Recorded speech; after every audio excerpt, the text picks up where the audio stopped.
Friends, it is so good to be with you on Read Through the Word. I'm Wendy Pope. I hope you're doing well today. It is March the 7th, and we're looking at the very beginning of our reading today and taking our lesson, our application of today's reading, if it were, from this very beginning. Up until this point with the Israelites, it's just not been an easy trip.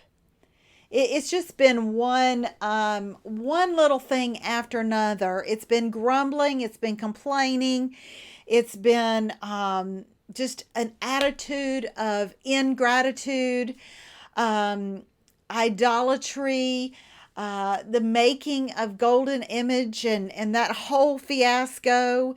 Unbelief here at the very end. They're right at the edge and they don't get to go where they were told they were going to go because they didn't believe that they could go where God said they were going to go.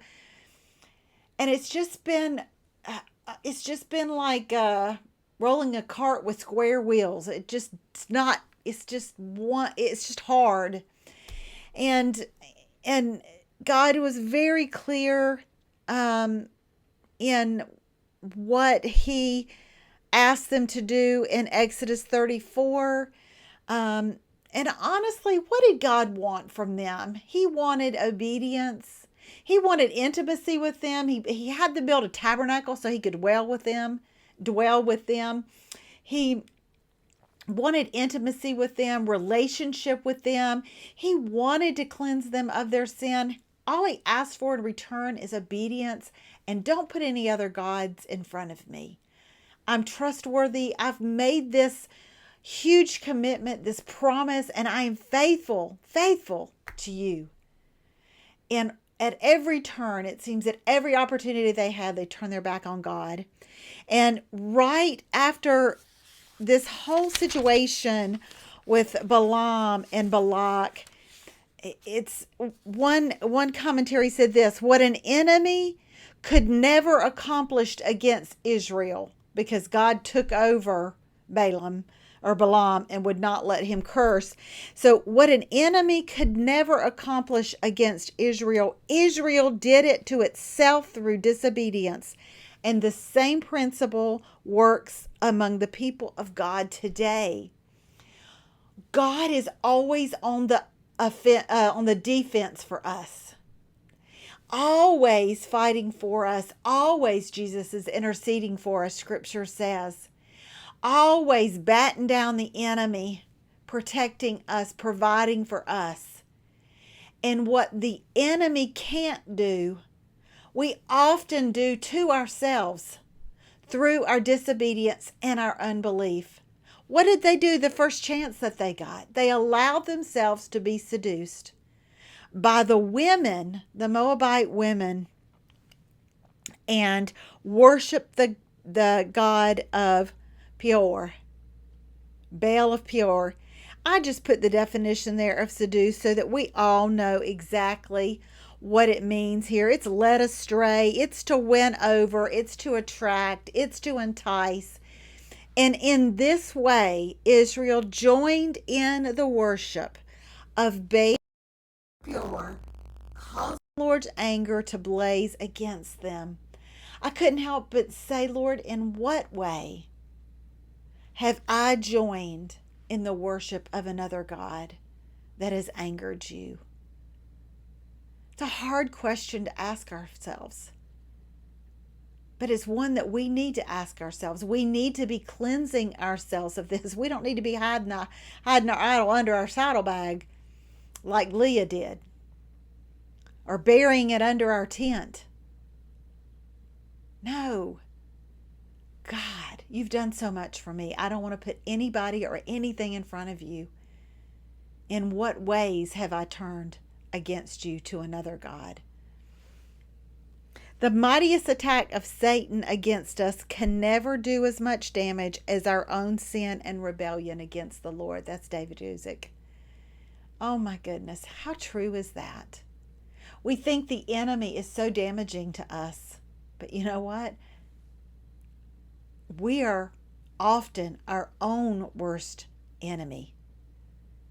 We are often our own worst enemy. The enemy that we have is relentless. He will cause things to happen in our path based on our past decisions and mistakes and life, based on our lifestyle. And he is relentless. If he can't get us one way, he will get us another. He couldn't get the Israelites through the cursing and the bribery of Balaam and Balak. So he decided to seduce them, to entice them, to attract them to something. Oh yeah, and it worked. Y'all, we can never, ever let our guard down. Our enemy is relentless. Spiritual adultery and idolatry will never be accepted. Never be accepted. And it has a tremendous cost. Today's reading tells you that. Because these things are true, we have to make sure that we cling to God, that we are nourishing ourselves daily on His Word, that we are building a fortress of faith through obedience, that we are surrounding ourselves with like-minded people, and that we are guarding the gates of our temple. We are the temple of the living God, and the gates are our eyes, our ears, our minds, our hands, our feet, our mouths. Are we guarding them against the enemy? Are we closing our eyes to that which is attractive and enticing from the world? Are we changing the channel? Are we putting the book down? Are we turning off that music, that podcast? Are we walking away from that relationship? I can tell you this. If it's not drawing you closer to God, then you need to walk away from it. You need to change the channel. You need to put it down. Now, let me back up here, because some of us are in a covenant marriage, and that's something that we need to bring before the Lord.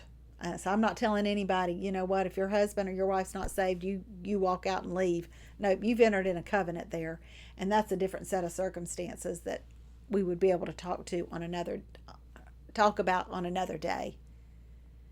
But if it's within the guidelines of Scripture and it's lawful, and it's within your means and your power to walk away, put it down, stop listening, stop seeing, stop going there, do that. We need to be feeding our spirits, not draining our spirits of the attractive and enticing things of this world, and not allowing ourselves to be seduced by all the things that Satan offers here on this earth. Oh, they're good things. Oh, they're such good things. And so has it, and such has it, so why can't I? Wow. That's something that you and I need to talk to God about. Is this within your plan? I see that they have that. Is that within your plan for me? Oh, okay. It's not. Oh, okay. Okay. Have those conversations with God. Have those conversations with God before you join in that way or in this way with the gods of this world. We'll see you next time on Read Through the Word.